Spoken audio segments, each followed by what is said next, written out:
แซ่บปะเนาะ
แซ่บบ่ล่ะสิแซ่บปะเนาะ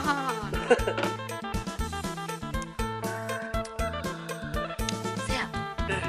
ก็แซ่บแต่ว่าเอาแซ่บพี่ลีได้เอาโจซิม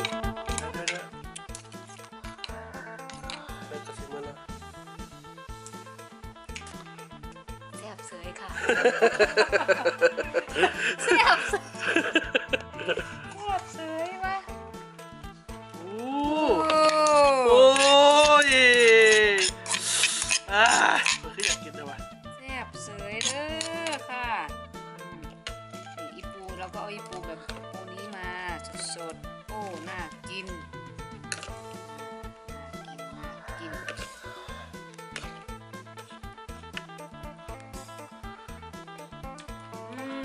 ใส่ได้ตัวป่ะนี่บ่ใช่เฮ้ยซิมมึงดู